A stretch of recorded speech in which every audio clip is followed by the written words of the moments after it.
Hello students, आप सभी का हमारे चैनल लर्निंग यूनिवर्स पे बहुत बहुत स्वागत है। छात्रों, इस वीडियो में हम 7वीं क्लास के सामाजिक विज्ञान के कार्यपत्रक संख्या 5 को पढ़ेंगे। आपका यह कार्यपत्रक 4 अगस्त यानी कल के लिए है और आपके कार्यपत्रक यानी इस वर्कशीट का जो टॉपिक है पर्यावरण, तो आप समझेंगे इस पूरे वर्कशीट को पढ़ के कि पर्यावरण क्या होता है, उससे कितने तत्व होते हैं, पर्यावरण के कितने अंग होते हैं और पर्यावरण का निर्माण कैसे होता है, तो ये सब जानते हैं। चलिए शुरू करते हैं। लंबी छुट्टियों के बाद जब रवि स्कूल जा रहा था तब उसने देखा कि उसके स्कूल के निकट के खेल के मैदान में खुदाई की हो गई थी। वहीं एक मैदान उनके खेलने के लिए वहां पर था। लोगों ने बताया कि वहां अनेक घरों वाली एक बड़ी इमारत बनेगी। जब रवि को समझ आया कि मुलायम घास, गेंद के फूल एवं तितलियों वाला विशाल मैदान अब हमेशा के लिए नष्ट हो चुका है, तो उसकी आंखों में आंसू छलक चुके। उसने यह बात अपने सहपाठियों को बताई।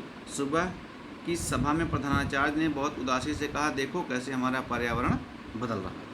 तो कहानी बता रहे हैं, कोई लड़का रवि है कि जो अपने जब विद्यालय में छुट्टियों के बाद जा रहा था विद्यालय, तो देखा कि जो मैदान था जहाँ पे वो खेलता था, हरा भरा था, वहाँ अब खुदाई चल रही है और किसी ने बताया कि अब यहाँ एक बहुमंजिला यानी कई घरों वाली मतलब बहुमंजिला में कोई इमारत बनेगी।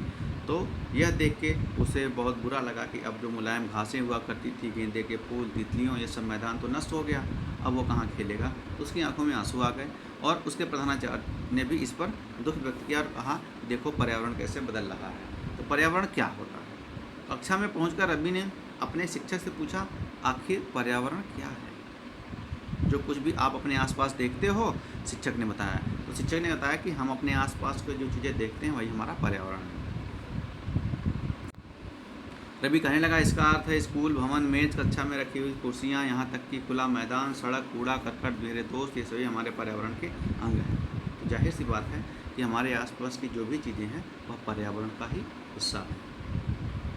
चाहे वो कूड़ा करकट हो, चाहे नाली हो, चाहे तालाब हो, सड़क हो, गाड़ी हो, जानवर हो, मैदान हो, हवा हो, स्थल, जल, नदियाँ, ये सब पर्यावरण के हिस्से। आपके लिए एक तालिका दी गई है छात्रों। आपको अपने घर की वस्तुएं, पड़ोस की वस्तुएं और विद्यालय में उपलब्ध वस्तुओं की सूची बनानी है। इसे आप बनाइए और इसमें लिखा गया है क्या ये सभी वस्तुएं एक समान हैं। तो आप बताइए, उनमें से कुछ वस्तुएं एक समान हो सकती हैं और कुछ अधिकतर वस्तुएं एक समान नहीं होंगी, क्योंकि घर में आप अपने हिसाब से जो ज़रूरत होगी वो चीज़ें रहती हैं। स्कूल में स्कूल की ज़रूरत की चीज़ें रहती हैं। जैसे हो सकता है किताब आपके घर में भी हो, किताब स्कूल में भी हो, लेकिन आपके विद्यालय में किताबें ज़्यादा होंगी। हाँ, वहाँ पे ब्लैक बोर्ड होगा, वहाँ पे बड़ी बड़ी वहाँ कई सारी चेयर होंगी, डेस्क होगा, बेंच होगा, हाँ, कंप्यूटर लैब होगी, लाइब्रेरी होगी। ये सब चीज़ें आपके घर में या पड़ोस में नहीं होंगी। कुछ चीज़ें वहाँ पर बहुत सारी चीज़ें भिन्न होंगी। अब आगे चलते हैं। देखिए पर्यावरण में क्या क्या शामिल है। तो जीवी सजीव प्राणियों का संसार, यानी जितने भी सजीव प्राणी हैं, मानव, जंतु, पेड़ पौधे और सूक्ष्म जीव,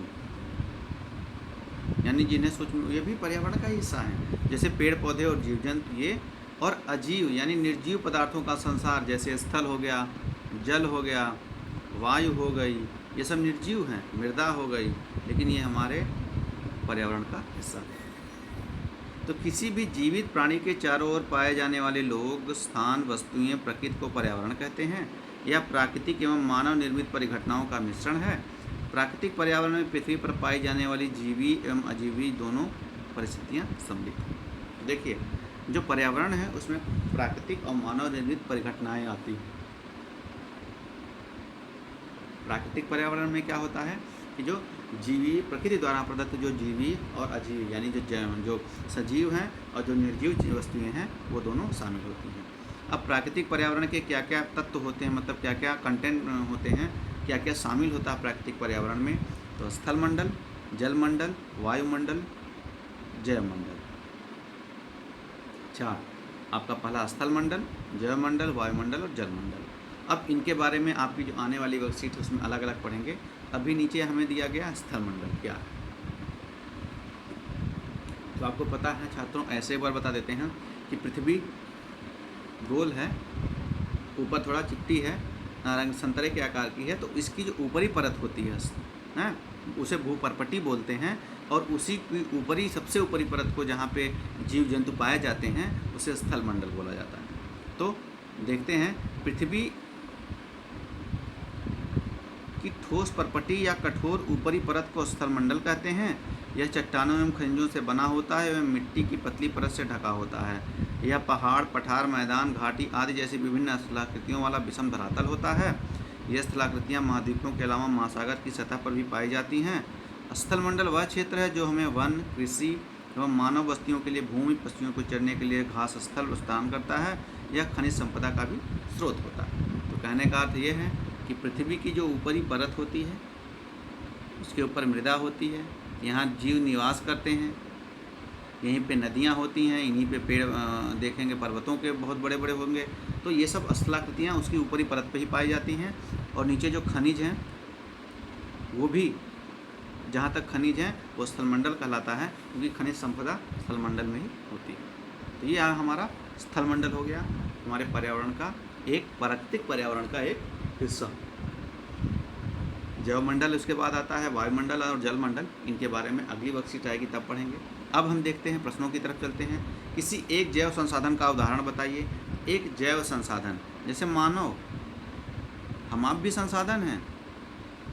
वन भी संसाधन है। जल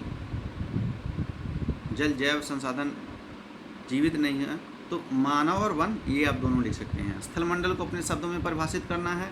स्थलमंडल के बारे में जो आपने पढ़ा वही आपको लिखना है, यानी पृथ्वी की ऊपरी कठोर परत को स्थलमंडल कहते हैं, जहाँ या जो हमें वन, कृषि और मानव बस्तियों को रहने के लिए स्थान, पशुओं को चरने के लिए स्थान और खनिज संपदा प्रदान करती है।